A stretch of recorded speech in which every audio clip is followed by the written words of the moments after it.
이 시간 하나님의 말씀은 창세기 6장 2절 말씀을 보도록 합니다. 하나님의 아들들이 사람의 딸들의 아름다움을 보고 자기들의 좋아하는 모든 대로 아내를 삼는지라. 성경 역사에서 읽어보면은, 곧 인류의 역사를 살펴보면은 시대마다 하나님의 심판이 있었습니다. 성경의 역사, 곧 인류의 역사를 살펴보면은 시대마다 하나님께서 심판하셨던 적이 있었어요. 그런데 그 심판의 원인을 어렵지 않게 성경의 역사를 읽어보면은 그 원인은 다른 게 아니라 죄악이었습니다. 오늘 전하고자 하는 말씀의 주제는 심판받을 죄악입니다. 심판받을 행위, 심판받을 죄악. 인류가 있어온 이후로 처음 하나님께서 세상을 심판하셨던 적이 있었습니다. 지금으로부터 대략 한 4,500년 전의 일이었습니다. 그거는 신화도 아니고 역사입니다. 인류의 역사. 성경에만 기록되어 있는 게 아닙니다. 세상의 높은 산봉우리든 어디에든 인간이 그것을 잘 알지 못해서 그렇지 분명히 다 흔적들이 남아있고 실제로 발견되기도 합니다. 그리고 실제로 인류 역사에 있어서 홍수 심판이 있었다는 확실한 그런 증거가 되는 거예요. 그런데 성경 말씀에서 왜 하나님께서 그토록 인류를 전멸시켜버리는, 오직 너와 그 가족 한 가정 외에 나머지 인생들을 다 전멸시켜버린 그런 심판을 행하셨던가 하는 것을 성경을 통해서 그 원인을 알 수 있습니다. 하나님의 아들들이 사람의 딸들의 아름다움을 보고, 하나님의 아들들은 셋의 후손들입니다. 사람의 딸들은 가인의 후손들입니다. 이 말씀에서 오늘날 교회들이 많은 오류를 범하고 있습니다. 성경을 해석한답시고 하나님의 아들들을 천사로 그렇게 말하고 강론하는 사람들이 많이 있어요. 그러니까 그게 뭐 성경적으로든 신학적으로든 또 어떤 우리의 어떤 의학적으로든 생리학적으로든 과학적으로든 그게 얼마나 무지한 말입니까? 사람은 사람과 남자와 여자와 관계를 통해서 자손이 생산을 할 수 있는 거지, 천사는 어떤 자손을 낳고 그럴 수 있는 그런 구조가 아니에요. 천사는 영체입니다. 영체. 우리 인간도 예수님 오실 때 이리로 올라오느라 예수님께서 공중제일을 마셔가지고 그렇게 첫째 부활에 참여하는 생명들을 살리시고 또 변화시켜 끌어올리실 때는 인생이 변화체가 돼버려요. 인생이 변화, 영체의 몸이 돼버려요. 신령한 몸. 그러니까 몸이 형체가 없는, 마치 예수님 부활하셔가지고 벽을 뚫고 이렇게 들어오실 때 제자들이 예수님이 유령이지 않는가 그렇게 생각을 했어요. 그런 예수님께서 그 오해를 풀어주시기 위해서 여기 떡과 구운 생선이 없느냐. 그래서 제자들이 보는 가운데서 예수님이 실제로 잡숴보시기도 하셨습니다. 예수님이 육체로 부활하셨다는, 그리고 신령한 몸을 가지고 계셨다는 확실한 증거를, 그들은 사도이기 때문에 사도들은 본 것을 증거해야 될 사명이기 때문에 사도로서의 그런 확실한 그런 정당성을 갖춰주시기 위해서 눈으로 보게 하신 거예요. 또 만져보게 하신 겁니다. 예수님의 몸은 신령한 몸이에요. 일단 신령한 형체가 되어버리면은 무슨 사람 간의 그 관계를 통해서 뭐 사람을 낳고 자손을 번식하고 그런 게 아니에요. 그래서 여기서 하나님의 아들들이 사람의 아름다움을 보고 자기들의 좋아하는 모든 대로 아내를 삼아가지고 이제 자손을 퍼뜨리게 되는 그런 모습이 보여졌다는 것은 무슨 천사하고 사람이 관계해가지고 거기서 거인종이 낸다. 그거는 그 만화를 써 내려가는 거예요. 그냥 뭐 황당무계한 SF 소설을 그냥 써 나가는 거예요. 그래서 하나님의 말씀은 성령의 기름 부음이 임해야 돼요. 제가 오늘 이 구절을 한 구절을 놓고 강론을 할 건 아니기 때문에 여기에 대한 자세한 강론은 제가 성경을 연결시켜서 하지는 않겠습니다. 이 정도로만 하고, 그러니까 하나님의 아들들은 곧 셋의 후손이에요. 하나님을 섬기는, 영적으로 하나님을 섬기는, 영이 살아있는, 그러니까 생명을 가진 셋의 후손들. 사람의 딸들은 누구예요? 가인의 후손들입니다. 하나님께 제사 드리지 않은 영이 죽어있는 생명들이에요. 육체만 동물들, 짐승들처럼 육체만 살아있는 자들이에요. 육체의 생명만 살아있는 자들. 하나님의 아들들은 영이 하나님께 제사드리는 영이 살아있는 생명들이에요. 그래서 하나님의 아들들, 사람의 딸들의 아름다움을 보았어요. 왜 그랬을까요? 하나님의 아들들이라고 하는, 그러니까 셋의 후손들이 부패한 모습이에요. 그리고 또 붉은 영 마귀 사탄은 하나님의 아들들, 하나님의 자녀들을 무너뜨리기 위해서 자기가 종으로 삼고 부리고 사용하고 있는 이 가인의 후손 사람의 딸들 속에 들어가서 하나님의 백성들을 무너뜨리기 위한 그런 수작들을 하는 거예요. 그러면 하나님의 자녀들을 무너뜨리면 어떻게 해야 돼요? 일단 외형적인 모습에서부터 보여줘야 되는 거예요. 그러니까 사람의 딸들의 아름다움을 보았다는 거예요. 그러니까 가인의 후손들이나 셋의 후손들은 사실은 조금만 거슬러 올라가면 아담과 아의 후손들이에요. 그렇잖아요. 네. 그렇지만은 사람이 좀 관심을 갖고 좀 꾸미고 뭐 머리 모양도 좀 사람이 좀 뭔가 좀 눈에 좀 띄게 그렇게 하고 뭔가 뭐 여인들도 여자들을 뭐 얼굴에 뭔가 좀 화장도 하고 그러면은 뭔가 좀 더 아름답게 보이는 건 그게 사실이에요. 그러니까 여자들이 꾸미려고 하는 거예요. 마귀가 들어가가지고 하나님의 아들들의 그 마음을 혹하게 이제 미혹하게 하려고 마귀가 가인의 후손들의 그 사람의 딸들의 속에 들어가서 그렇게 한 겁니다. 외형적인 모습에서부터 이제 미혹을 시작을 하는 거예요. 그래서 사람의 딸들의 아름다움을 보았다는 건 뭐예요? 보암직하게 본 거예요. 보암직하게 보이게 한 거예요. 예뱀 그 마귀가 이제 붉은 용이 돼서 사람 속에 영으로 침투해서. 그래서 자기들이 좋아하는 모든 대로 아내를 삼았어요. 여기에서부터 죄가 시작이 된 겁니다. 하나님은 하나님의 택하신 자녀들에게 자기의 육신의 정욕에 따라 눈에 보이는 대로 귀에 들려지는 대로 거기에 끌려가지고 아내를 삼으라고 하시지 않는 거예요. 자기들의 좋아하는 자로 아내를 삼으라고 하시는 게 아니라 우리 하나님의 자녀들은 누가 좋아하는 생명을 아내로 삼으라는 거예요. 하나님께서. 우리 주님께서 지금 우리 예수님께서 주님께서 예수님께서 보실 때 예수님이 좋아하시는 생명, 예수님이 사랑하는 생명을 아내로 삼으라는 거예요. 그런데 우리의 조상들, 그러니까 고대 우리의 조상들 아닙니까? 이 셋의 후손들이.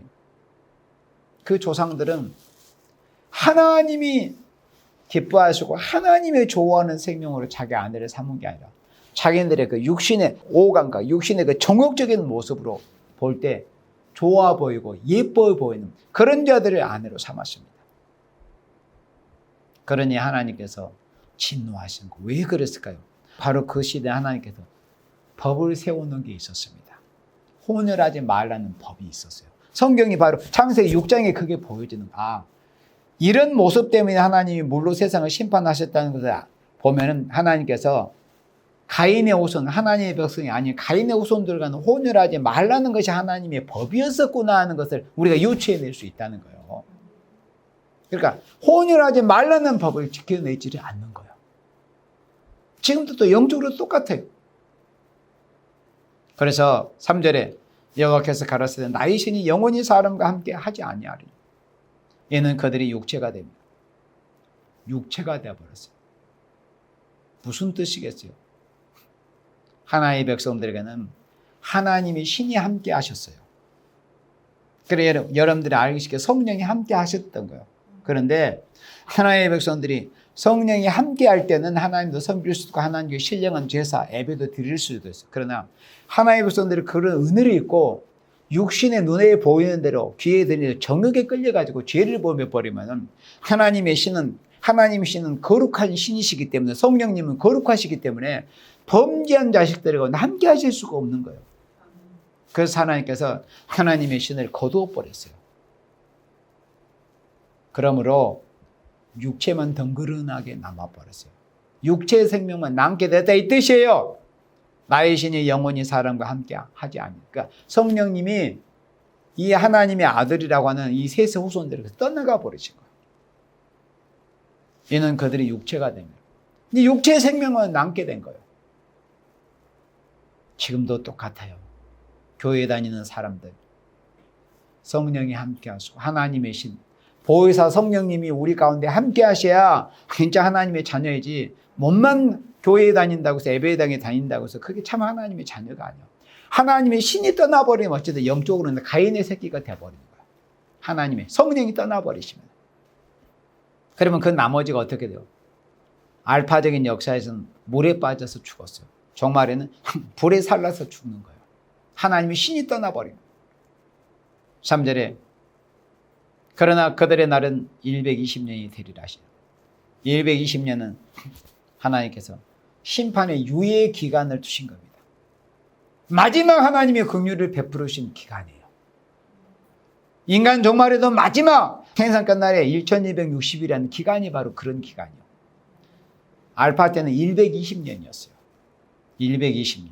종말에는 마지막으로 두 중이 굵은 배수가 사랑의 슬픈 심정을 가지고 다 죽게 됐으니까 이사야나 미가처럼 그렇게 슬픈 수치를 무릅쓰고 슬픈 그런 아버지의 심령을 가지고 마지막 1260년 외치는 기간, 그 기간이 하나님이 이 인류에게, 이 세상 끝날에 인류에게 마지막 은혜와 긍휼을 베푸신 기간이에요. 노아 때는 120년 전에 하나님께서 경고하게 했어요. 그때는 시간이 많이 걸려야 돼. 지금처럼 기술, 과학, 정보통신이 그렇게 발달되지 않은 시기였어요. 이웃 마을에만 가서 전해지려고 해도 많이 시간이 며칠 걸려야 돼. 요나가 니느웨 성을 며칠 돌았어요? 예? 3일 돌았잖아요. 3일. 큰 성 니느웨를 요나가. 지금은 서울 3일 돌 필요가 있어요? 아니에요. 또 전화로, 또 인터넷으로, 생중계로, 지구 반대편에도. 그러니까 120년까지 시간이 필요가 없는 거예요. 3년 반이면 좋게요. 120년이라는 심판의 유예 기간. 하나님의 마지막 긍휼을 베푸신 기간을 주셨습니다. 7절에 가라사대 나의 창조한 사람을 내가 지면에서 쓸어버리되. 그러니까 여기에서 이제 하나님 아버지의 마음이 어떠신가를 알아내야 돼요. 세상에서도 자기가 낳은 자식이 아무리 망나니 같은 개망나니 같은 짓거리 해도 자기 손으로 자기 자식을 목을 치거나 어디 구덩이에 던져서 죽게 내버려두는 그렇게 사람이 할 수 있겠어요? 사람이 자기가 낳은 자식을 생각을 해봐요. 죄성을 가진 우리 인간도. 그런데 하나님께서 이런 마음을 잡수신 것을 생각을 해봐요. 인간들의 모습이 어떠했기에. 하나님이 지으셨잖아요. 하나님께서 나의 창조한 사람을 내가 지면에서 쓸어버리다. 이 아버지의 마음. 하나님은 얼마나 사랑이 크신 분이십니까? 그런 하나님께서 인류를 쓸어버리고 멸망시켜버리려고 하시던 그런 마음을 가지신 것은 왜 그렇겠어요? 하나님 앞에 보여진 인생들의 모습이 그만큼 폐기한 거예요. 말할 수 없이 부패하고 타락하고 죄를 밥 먹듯이 악을 물 마시듯이 그런 모습을 보였어요. 그래서 하나님께서 결단이 필요하셨던 거예요. 세상에서도 그러잖아요. 부모 자식 간의 그런 천륜이라는 끈끈한 그런 정이 있고 천륜이라는 그런 관계가 있지만 아무래도 고쳐지지 않으면 또 사람도 훌륭한 사람이라도 결단을 내리기도 하잖아요. 결단을 내리기도. 하나님께서 결단을 내리신 겁니다. 쓸어버리겠다. 사람으로부터 육축과 기는 것과 공중에서까지 그래야지. 이는 내가 그것을 지었음을 한탄함이니라 하시니라. 하나님이 한탄하셨다는 거, 한탄하셨다. 하나님은 이루시려고 한 게 아니었는데.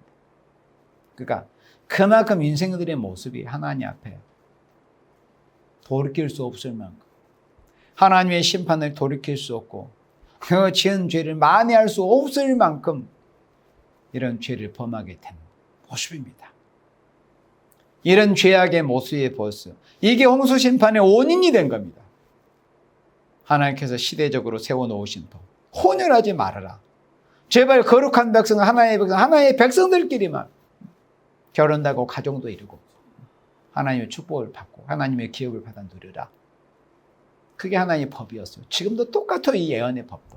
똑같은 원리입니다. 혼혈하지 말라는 선악과의 법. 예언의 법은 선악과의 법으로부터 혼혈하지 말라는 법, 또 방주의 법, 할례의 법, 이런 율법, 십자가, 이런 모든 인류 역사에 6,000년 역사의 모든 법이 집약된 법이 무슨 법이다? 예언의 법이에요. 이미 예언의 법은 생소한 것도 아니에요. 선악과의 법부터 혼혈하지 말라는 법에서부터 다 보여졌어요. 생소한 법이 아니에요. 뭐 없는 걸 지키라고 한 것도 이미 다 보여진 법, 인류 역사에서. 이런 죄악의 모습이 보였어요. 이제 이런 죄악의 모습, 이런 죄의 원인이 분명히 보여졌기 때문에 하나님의 심판을 하셔도 하나님의 심판은 의로우실 수밖에 없는 거예요.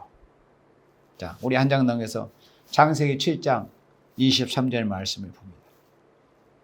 창세기 3장 23절. 창세기 3장 23절. 지면의 모든 생물을 쓸어버리시니 곧 사람과 짐승과 기는 것과 공중의 새까지라. 얘들은 땅에서 쓸어버림을 당할시되 홀로 노아와 그와 함께 방주에 있던 자만 남았더라. 우리 예수님께서 복음서에 기록되게 하시기를 노아 때를 생각해라. 주님이 재림하실 때, 인자가 재림하실 노아 때와 같을 거다. 또 롯의 때와 같을 것이라고 그렇게 예수님께서 말씀하셨습니다. 이렇게 심판받을 죄악이 하나님 앞에 보여줬을 때 하나님께서는 반드시 심판을 하셨다는 것을 우리가 명심해야 돼요. 그래 앞으로 오게 될 인간 종말의 심판을 면할 수 있는 그런 준비를 갖출 수 있고 또 그 심판을 면할 수 있는 생명이 되는 겁니다. 혼혈하지 말라는 법을 어김으로 홍수 심판이 가해졌습니다. 그리고 그 이후로 우리 창세기 9장 말씀을 봅니다. 창세기 9장 7절에 너희는 생육하고 번성하여 땅에 편만하여 그 중에서 번성하라 하셨더라. 하나님께서 그때 당시에 하나님의 백성에는 소위 하나님의 아들들이라고 하는 그 셋의 후손들의 그런 혼혈하지 말라는 법을 지켜내지 못함으로 인해서 가인의 자식들과 그렇게 피를 섞는 그는 혼혈의 죄를 범함으로 인해서 하나님께서 이 세상을 물로 깨끗이 심판을 해버렸습니다. 오염된 세상을 하나님이 소재해버렸어요. 물로서. 그러고 나서 심판이 끝났습니다. 그리고 하나님 앞에 이 노아의 가정이 이제 한 가정만 남았어요. 유일하게. 그렇게 해서 이루어진 한자가 배선자라고 그랬잖아요. 그렇게 해서 새 땅을 밟았습니다. 새 땅에서 노아의 가정이 처음 했던 행위가 뭐였습니까? 하나님 앞에 감사의 제사를 드리는 것이었습니다. 그 제사를 드리고 나서 하나님이 그 제사를 기쁘시게 흠양하시고 나서 이런 약속을 하십니다. 이렇게 축복하십니다. 너희는 생육하고 번성해 땅에 편만하여 그 중에서 번성하라 하셨더라. 그리고 이제 또 8장에서는 물로서는 내가 홍수로서는 이 세상을 심판하지 않겠다는 그런 약속을 하셨습니다.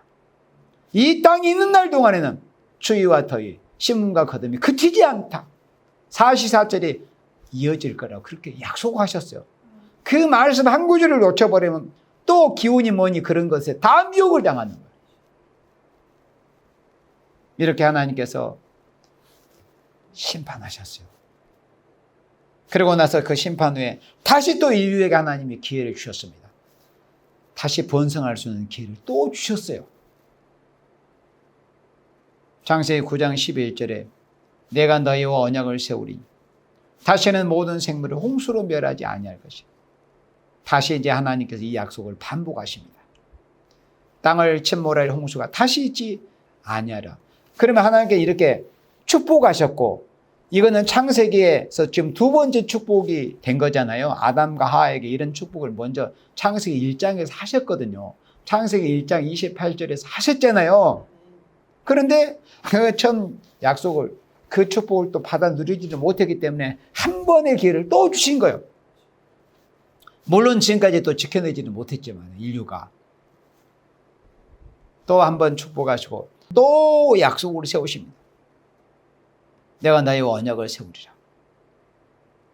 이렇게 약속을 세우셨지만은 이 약속을 믿지 않고 어떻게 했어요? 물론은 홍수로서는 세상을 쓸어보지 않겠다고 이런 약속을 하나님이 하셨는데 불구하고 하나님의 그 약속의 말씀을 믿지 않고 어떻게 했어요? 우리 창세기 11장으로 갑니다. 창세기 11장에 온 땅에 구음이 하나요. 사람들이 입의 소리가 한 가지라는 거예요. 언어가 하나이더라. 그때는 방언이 한 가지였어요. 지금은 인류가 사용하는 방언의 가지수가 7,000가지가 넘어요. 7,000방언이 넘습니다. 그러니까 방언을 제대로 성령의 감동으로 방언을 하는 사람들은 자기가 익숙한 어떤 유명한 알려진 익혀진 언어들만 저게 뭐 일본어다 중국어다 이렇게 하지 방언의 개수가 7,000방언이 넘어요. 인류가 지금 사용하는 언어가 왜 그렇게 되었어요? 바벨탑 쌓은 죄 때문에 그렇게 된 겁니다. 원래는 언어 방언이 하나였어요. 한 언어 한 방언만 사용을 하고 있었습니다. 창세기 11장 4절 봅니다. 또 말하되 자 성과 대를 쌓아 대 꼭대기를 하늘에 닿게 하여 우리 이름을 내고 온 지면에 흩어짐을 면하자 하였더니 여호와께서 인생들을 쌓는 성과 대를 보시려고 강림하셨더라. 여호와께서 인생들을 쌓는 성과 대를 보시려고 강림하셨다고 그랬습니다. 넘어가서 7절에 자 우리가 내려가서 거기서 그들의 언어를 혼잡케 하여 원래 인류의 언어 방언 하나 있는데 언어를 혼잡케 해버리겠다. 이런 하나님이 재앙을 내리시는 거예요. 그들이 서로 알아듣지 못하게 하자 하시고 이제 말이 서로 간에 말이 통용이 안 돼야 벽돌을 가져와라. 그럼 뭐라고? 말이 통하지 않아야 그 죄를 그칠 것이니까.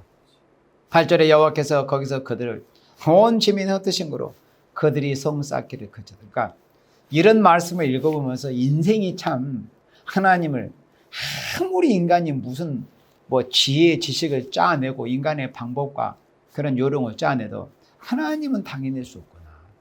하나님은 창조주이시구나. 인간은 피조물이구나. 질그릇이구나. 인간이 아무리 무슨 방법을 사용해도 하나님 당해낼 수 없음을 알아야 돼요. 여기서 보세요. 물로 세상을 다 쓸어버리는 방법도 아니었어요. 또 무슨 사람의 뭐 수족을 막 쳐가지고 절단을 하고 마비시켜버리는 것도 아니었어요. 그렇잖아요. 또 조금 이따 보게 되겠지만 소돔 고모라서의 그 인간들의 눈을 또 멀게 하셨던 것도 아니에요. 뭐예요 여기서? 말을 섞어버렸어요. 언어를. 인간이 어떻게 하나님을 당할 수 있겠어요? 하나님께서 인간에게 내리실 가하실 그런 재앙의 그런 개수가 한정이 없는 거예요. 개수가 어떤 제한이 없어요. 또 인간도 하나님 앞에서 범하는 그런 이 범죄, 이 죄를 범하는 그런 가지수가 무궁무진합니다. 그러면 이 인간의 어떤 죄가 10가지 죄를 범했는데 10가지 재앙만 내리시다가 인간이 11가지 죄를 범해가지고 하나님께서 내리실 재앙에 또는 보응하실 그런 가지수나 그런 능력이 안 돼가지고 못하실 하나님이 아니라는 걸 알아야 된다 이거예요. 하나님은 우리 인간의 생각 밖에 그런 재앙과 저주와 심판을 얼마든지 내리실 수 있는 하나님이시다. 그걸 우리가 명심해야 돼요. 이렇게 해서 바벨탑을 쌓은 하나님의 약속을 믿지 않고 물론은 세상을 심판하지 않겠다고 약속을 하셨으면은 이들이 무슨 생각을 해도 인류가 다 우리의 조상들 아닙니까? 무슨 생각을 해도 바벨탑을 쌓을 생각을 하지 말고 죄를 짓지 않아야 되겠구나. 왜 홍수가 왔어요? 인간의 죄 때문에 홍수가 왔으면 바벨탑을 쌓을 것이 아니라 죄를 안 지으면 예를 들어서 이제 홍수로 심판을 하지 않겠다고 하셨지만 그들이 그것에 믿지를 않았다 할지라도 굳이 그렇게 수고해가지고 바벨탑을 쌓을 필요가 없잖아요. 범죄하지 않으면. 그러니까 죄를 안 지을 생각을 해야 되지. 그렇게 스스로 힘내서 그렇게 고통스러운 그런 작업들을 해 나간 거예요. 노역을. 스스로. 하나님이 하게도 안 하셨는데. 스스로. 그 죄 때문에 인간이 그런 짐을 지고 죄 때문에 인간이 하지 않아들은 고역과 고생을 하게 된다 이겁니다. 인간의 죄 때문에. 죄를 범하지 않고 죄 지을 생각을 안 했으면 그런 것을 할 필요가 없죠. 그런 노력을 왜 해야 합니까? 지금도 똑같아요. 인간들 스스로 그래야 고통들을 쌓아가고 있고 고역들을 스스로 하고 있는 거예요. 다 죄 때문에. 죄에 안 지으면 될 건데. 우리 창세기 18장 20절 말씀 봅니다. 창세기 18장 20절이요. 여호와께서 또 가라사대 소돔과 고모라에 대한 부르짖음이 크고 그 죄악이 심히 중하니 내가 이제 내려가서 여기서 또 내려가신다는 표현을 하셨잖아요. 아까 창세기 11장 5절에서도 강림하셨다. 또 11장 7절에서 우리가 내려가셨다고 그렇게 표현을 하셨습니다. 그런데 여기서도 18장 21절에도 내가 이제 내려가서 이렇게 표현하셨어요. 하나님은 굳이 안 내려오셔도 다 알아요. 그러나 뭐예요? 이거는 더 적극적인 표현이고 더 적극적으로 죄악에 대해서 더 관찰하시고 더 이제 하나님께서 심판하시겠다는 이런 표현이에요. 내가 이제 내려가서 그 모든 행한 것이 과연 내게 들린 부르짖음과 같은지 그렇지 않은지 내가 보고 알려 하노라. 직접 이렇게 하시겠다. 그러니까 이 말씀은 여호와의 사자를 보내셔가지고 이렇게 하신다는 뜻입니다. 그 다음에 넘겨서 19장 5절 천사들이 노세 가정을 방문해가지고 하나님이 이제 당신들이 살고 있는 이 소돔과 고모라 성이 하나님 앞에 그 죄를 만회할 수 없이 죄악이 중하기 때문에 심판하신다고 하셨으니까 정말 이곳을 피해라. 그 소식을 심판을 면할 수 있는 소식을 전해주러 노세 가정에 들어갔었습니다. 천사들이 두 천사가. 그런데 그걸 소돔과 고모라 성에 그 이성 없는 짐승처럼 된 자들이 보았어요. 그래서 롯을 부르고 그에게 이르되 이 저녁에 내게 온 사람이 어디 있느냐 이끌어내라. 우리가 그들을 상관하리라. 그래서 성경에서 여기서 처음으로 동성죄에 관한 이런 이 죄악의 단어가 나옵니다. 서로 관계하겠다는 거. 서로 관계하겠다. 서로 성관계하겠다 이 뜻이에요. 서로 우리가 성관계할 것이다. 이끌어내라. 그런데 그때 당시에 소돔 롯의 가정을 방문했던 천사의 모습은 두 남자로 보였어요. 그러면 여기서 소돔 섬에서 롯의 가정 집을 둘러쌌던 이 소돔의 그 이성 없는 짐승 같은 자들은 대부분 다 남성들이었을 거 아니에요. 그래서 서로 관계하겠다는 거예요. 동성 간의 죄를 범하겠다 이겁니다. 그리고 실제로 유다서에도 다른 색을 따라가다가 망했다고 그렇게 신약에도 다시 한번 말씀하고 있어요. 벌써 소돔과 고모라가 다른 죄 때문에 망한 게 아니에요. 다른 죄도 물론 말할 수 없이 많죠. 그러나 거기서 핵심적인 죄가 뭐냐? 바로 동성죄예요. 동성죄. 자, 24절을 봅니다. 여호와께서 하늘 곧 여호와에게로서 유황과 불을 비같이 소돔과 고모라에 내리사 그 성과 원들과 성에 거하는 모든 백성과 땅에 난 것을 다 엎어 멸하셨더라.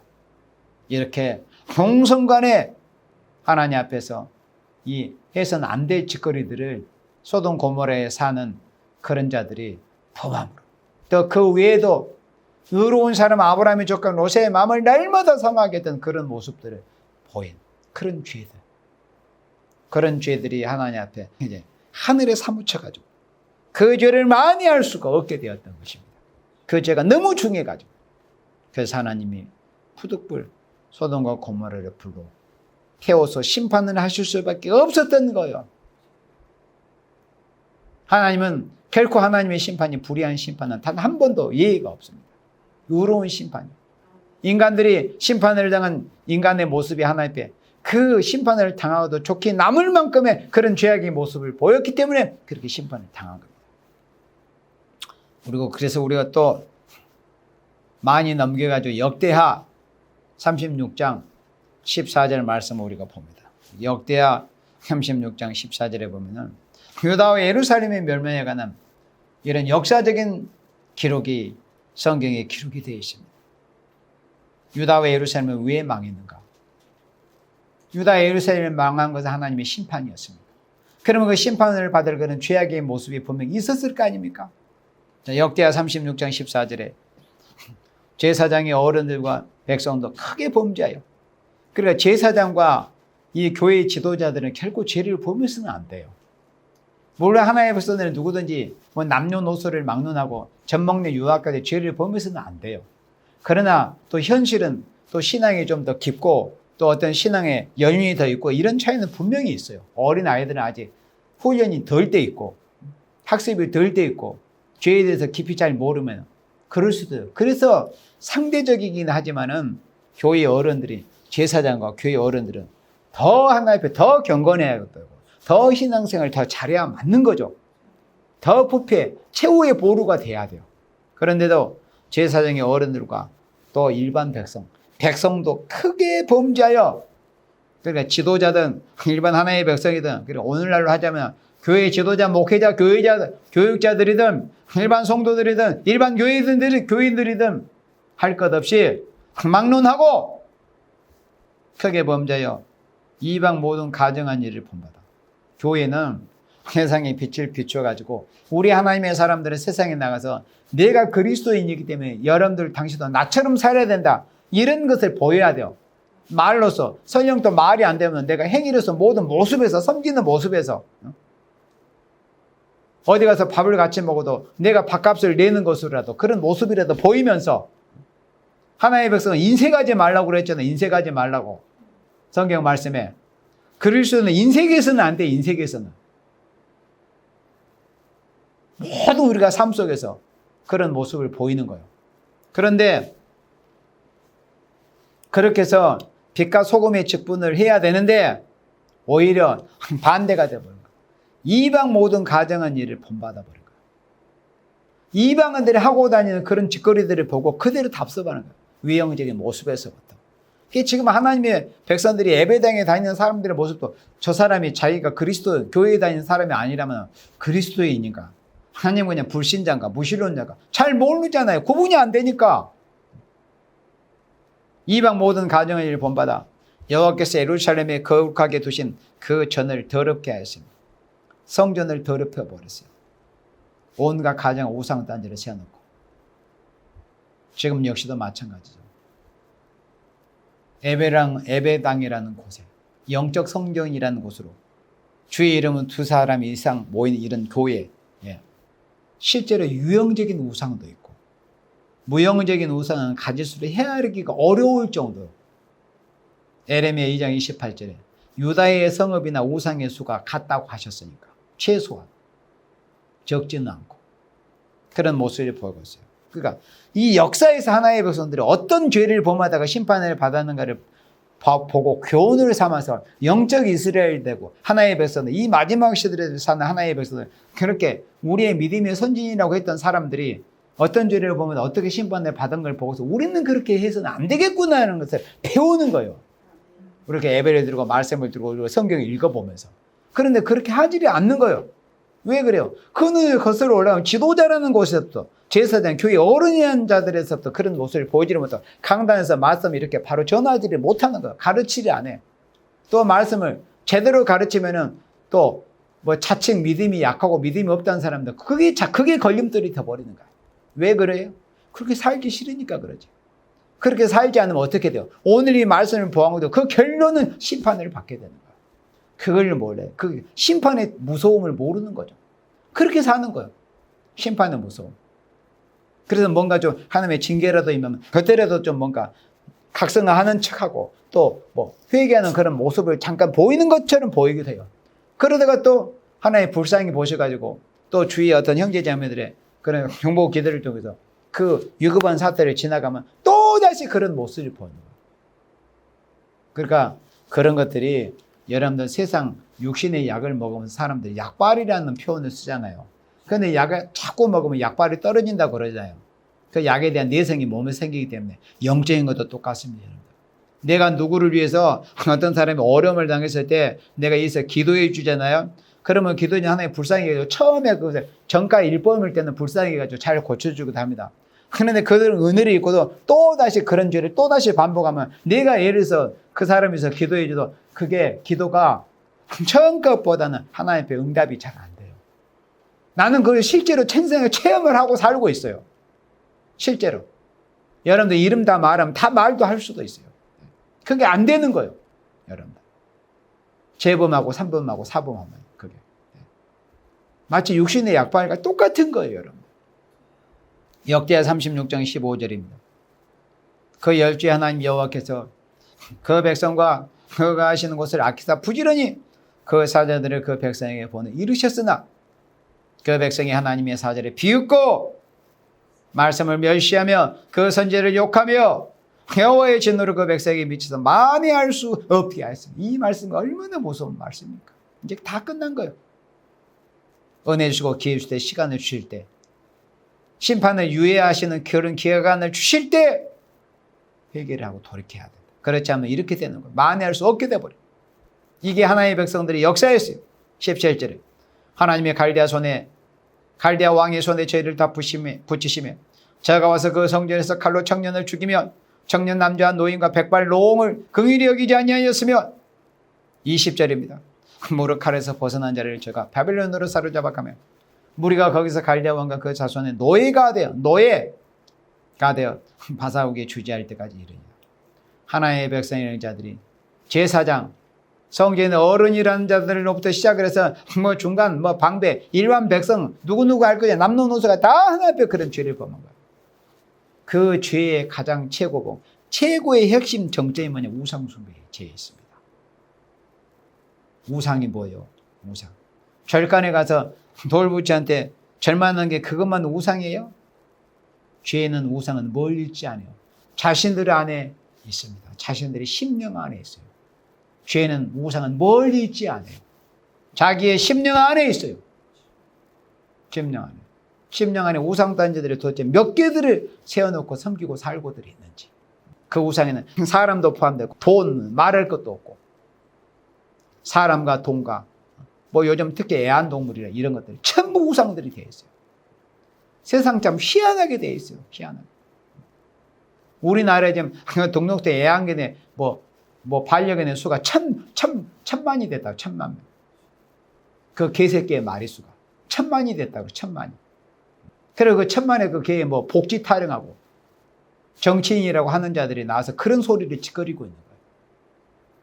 그러니까 왜 그래요? 사람의 생명이 얼마나 귀한지 모르고 그래요. 짐승은 아무리 자기가 예뻐하고 아무리 훌륭하고 예쁘게 보는 짐승은 죽으면 그 즉시 끝나는 거예요. 모든 것이 끝이에요.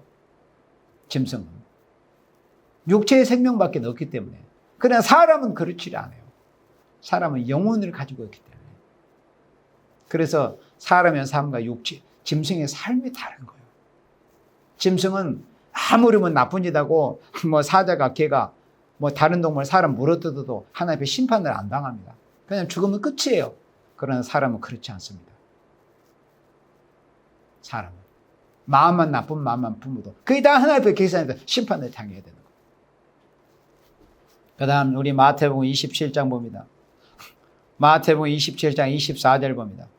제가 오늘 이 말씀을 다 전하려고 하니 간단하게 성경 구절을 그냥 핵심적인 구절만 소개를 하는 겁니다. 마태복음 27장 24절에 빌라도가 아무 효험도 없이 도리어 밀란이 나려는 것을 보고 물을 가져다가 무리 앞에서 손을 씻으며 가로되 이 사람의 피에 대해 나는 무지하니 너희가 당하라. 자, 이 말씀을 보는 것은 유대 민족 아브라함과 이삭과 야곱의 육적 혈통이라고 했던 자체한 그 유대 민족의 그 범죄를 통해서 그 유대 민족이 민족적으로 어떤 보응을 받았는가를 보고자 하는 거예요.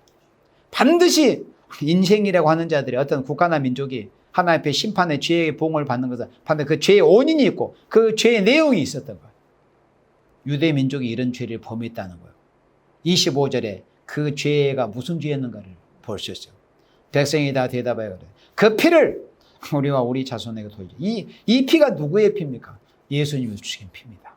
예수님은 어차피 우리 인간의 죄를 걸머지고 당신이 가셔야 되지만은 그의 좌편에 그 도구로 쓰임받는 그 가룟 유다나 민족은 그만큼 저주를 받아야 되는 거예요. 그게 두려운 거예요. 어차피 주님은 당신의 가실 길을 가셔야 돼요. 그러나 그 좌편 도구로 쓰여지는 그 인생들이 불쌍한 거예요. 왜? 자기 죄로 인해서 그렇게 쓰임을 받았기 때문에. 하나님의 역사에 있어서 하나님 어떤 한 뜻 경륜을 이루어 가시는 데 있어서는 하나님 우편 도구로 쓰임을 받을 생명이고 좌편 도구로 쓰임을 받은 생명인데 우편 도구로 쓰임을 받은 생명은 뭐예요? 그만큼 죄를 멀리하고 하나님께 순종의 생활을 하려고 하는 생명들은 하나님 은혜를 입어서 우편독으로 쓰임을 받고, 나머지는 반대. 평소에 죄에 쩌들렸고 죄를 범하고 살려고자 하고 욕심이 있고 그런 자들, 그 성향에 따라서, 그 내재된 죄의 성향에 따라서 왼편독으로 쓰임을 받게 되는 겁니다. 개인이든 가정이든 교회라고 하는 곳이든 민족이든 국가든 세계든 다 그런 거예요. 그런 원리로 하나님 앞에 쓰임을 받는, 오른편 왼편 쓰임을 받는 겁니다. 우리는 하나님의 어떤 역사에 어느 편에서 쓰임을 받아야 되겠어요, 우리는 여러분들. 그래서 25절 말씀대로 그 피를 우리와 우리 자손에게 돌려 자기네들이 입으로 말한 대로 되버렸어요. 이런 말을 하고 나서 주 70년 8월 10일 날, 그래 그때는 이미 성전의 효력을 상실한 때요. 예수님께 십자가에서 운명하시고, 이제 운명하실 때 지진이 일어나서 막 성전이 막 무너지고 그랬잖아요. 그때 이제 율법의 그 성전의 효력은 끝났다는 걸 의미를 하고, 예수님이 사흘 만에 부활하시면 진짜 참 성전이 세워졌기 때문에 그때는 사실은 성전으로 이름을 붙여거나 우리가 성전으로 그것을 표현해서도 안 돼요. 그냥 건물인 것뿐이에요. 유대인들의, 유대교의 그 건물뿐. 그 유대교의 소위 유대인들의 성전으로 생각했던, 이미 하나님 앞에 성전이 아닌 것으로 되어버린 그 건물이 헤롯 가문에 의해서 수십 년 동안에 의해서 재건이 된 그 성전 건물이라고 일컬어졌던 그 건물이 주 70년 8월 10일 날 로마군이 침입해서 불살라 버렸습니다. 그리고 9월 7일 날 예루살렘 그 도성이 완전히 함락이 되고 최소한 100만 명 이상의 사람들이 학살을 당하고 죽임을 당하고, 그런 처참한 아비규환의 그런 일이 실제로 유대 민족의 역사에서 있게 된 겁니다. 인생이라는 것은 하나님 앞에 죄를 범하면은 반드시 그 죄에 대한 보응을 받는다. 이걸 명심해야 돼요. 이걸 명심하라고 오늘 이렇게 말씀을 전하고 있는 거예요. 죄를 범하면 반드시 죄값을 치른다. 그러니까 죄 지려고, 죄 짓고 살려고 하지 말고 하나님의 말씀에 순종하려고 살려고 해라. 그렇게 해서 2차 대전 때 히틀러가 그 수가 이제 그냥 어느 정도 통계를 잡아가지고 말을 하는 거지만은, 사실은 정확하게는 알 수는 없겠지만은 대략 600만 명 정도의 유태인들이 히틀러에 의해서 살해를 당했어요. 독가스실에 들여져 가지고. 그런데 성경은 말씀을 모르는 유대 민족에 대한 그런 국률의 마음이 있어요. 물론 우리가 인간적으로는 안타까운 거죠. 그렇잖아요. 그렇게 엄청난 많은 사람들이 죽었으니까 현실이 불쌍히 보여지고, 불쌍히 보여준 건 맞아요. 그런데 그 죄의 근원은 우리가 들여다봐야 돼요. 왜 유태인들이 그렇게 모질게, 그렇게 가혹한 그런 보응을 받는가? 예수님을 죽인 그 십자가의 피값. 자기네들이 입으로 말했어요. 그리고 구체적으로 그 피를 우리와, 그러니까 그 빌라도 당시에 그 당시에 예수님이 십자가에 죽게 했던 그 당시와, 그리고 자기들의 자손들에게까지 그 죄를 돌리라고 자기네들이 입으로 말을 한 대로 돼버렸어요. 그렇게 해서 2000년 동안 디아스포라가 돼가지고 방황하다가 1948년 5월 15일에 이스라엘이 정치적인 국호를 가지고 다시 건국을 한 겁니다. 그렇게 죄의 보응이라는 것은 무서운 겁니다. 우리 스바냐 1장 봅니다. 스바냐 1장 2절에 여호와께서 가라사대 내가 지면에서 모든 것을 진멸해라. 자, 지금까지는 노아 홍수 심판으로부터 시작을 해서 인류 6000년 기간 동안에 있어왔던 그런 심판을, 각 시대 때 하나님이 내리시는 그 심판을 우리가 살펴보았어요. 물론 이 스바냐 성경 1장 말씀 역시도 예언적으로는 바벨론에 의해서 예루살렘이 유린을 당하고 그때 심판이 있었던 것을 말씀하신 역사적인 그런 말씀으로 이루어졌지만은, 그러나 스바냐 1장 3절로 4절의 말씀을 보면은 예언적으로 얼마간 이루어진 모습을 보였지만은, 결국에는 이 스바냐 성경 1장, 자 2절 볼게요. 여호와께서 가라사대 내가 지면에서 모든 것을 진멸하라 이렇게 하시고, 3절에 내가 사람과 짐승을 진멸하고 공중의 새와 바다의 고기에 거치게 하는 모든 것, 거치게 하는 것과 악인들을 아울러 진멸할 것이야. 내가 사람을 진멸해서 멸절하리라. 나 여호와의 말이냐.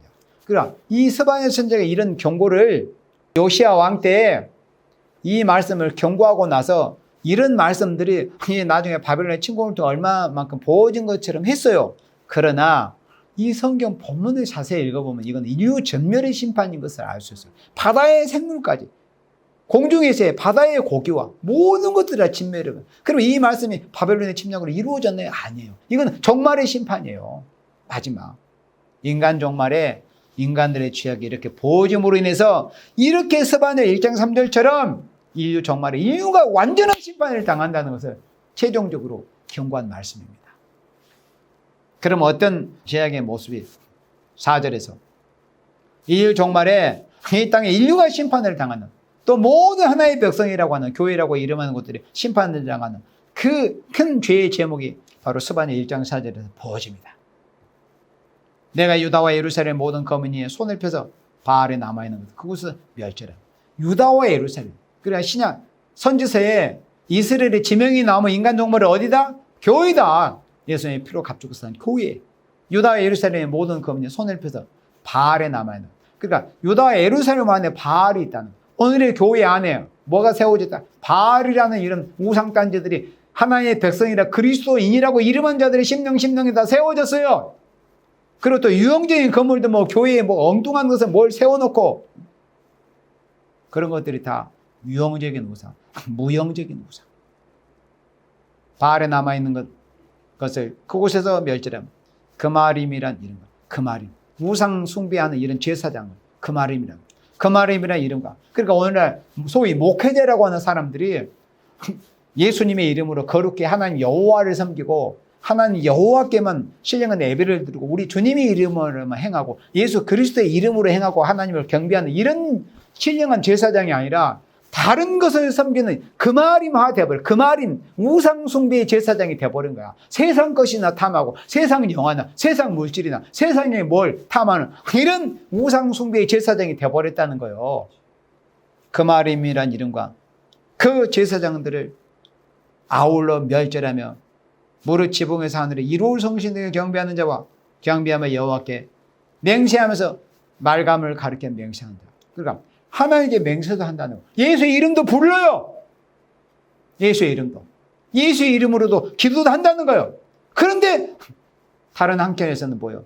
말감을 섬기는 거예요. 우상을 숭배하는 거예요. 몰렉, 말감, 바알, 아세라 이런 것들 그냥 가득가득 득실득실하는 거예요.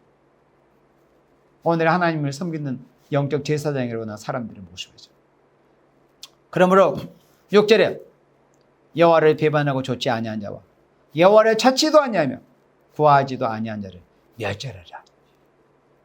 여호와를 배반한 자들, 또 따르지 않은 자들, 하나님을 찾아보려고 하지 않고 하나님의 은혜를 구하려고 하지 않고 하나님의 나라를 사모하지 않고 주님의 재림을 기다리지 않고 관심도 없고 여호와의 행하심은 관심도 없는 이런 자들 다 심판을 해버렸다는 거예요.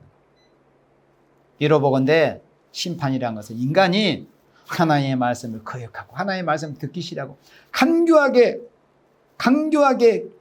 귓전에 속살거리는 이 붉은 영 마귀의 사탄의 그 가문이 달콤한 소리에 미혹을 받아가지고 하나님의 말씀은 순종하려고 하지 않고 말씀은 지키려고 하지 않고 이런 폐역한 모습을 보임으로 인해서 지금까지 인류의 역사상 이 6천년 동안에 시시때때로 하나님께서 심판을 내리시기도 했으며 그런 것들이 다 모형이 돼가지고 인간 종말에 결국엔 하나님께서 이 세상에서 이런 선지자를 통해서 경고하신 말씀대로 이 심판이 이제 완전한 심판이 완벽한 심판이 앞으로 7 대접 재앙을 통해서 있게 된다는 것을 우리는 알아야 됩니다. 이런 말씀을 통해서 우리가 교훈을 얻어야 돼요. 심판이라는 것은 그냥 오는 게 아니구나. 재앙이라는 것은 요 근래 또 우리나라에 이런 여러 가지 홍수, 폭염 이런 재앙들이 재앙 심판은 거저 그냥 우연히 오는 게 아니구나. 필연적으로 올 수밖에 없기 때문에 오는 것이구나. 이걸 깨닫고 우리의 개인, 우리의 가정들, 우리의 교회들, 또 이 나라의 민족, 또 세계 민족이 이 말씀에 두려움을 가지고 심판이라는 것은 그냥 오는 것이 절대 아니구나. 반드시 심판을 받을 수밖에 없는 죄악 때문에 오는 것이라는 것을 두렵게 알고 우리가 죄를 이기고 죄와 상관이 없는 생명이 되기 위해서 우리가 힘을 쓰다가 영광 중에 재림하실 예수님을 거룩한 그리스도의 신부가 되어서 성도들의 옳은 행실은 희고 깨끗한 세마포를 입고 그리스도 예수님을 영접할 수 있는 우리 모두가 되어지기를 주님의 이름으로 축원합니다. 아멘.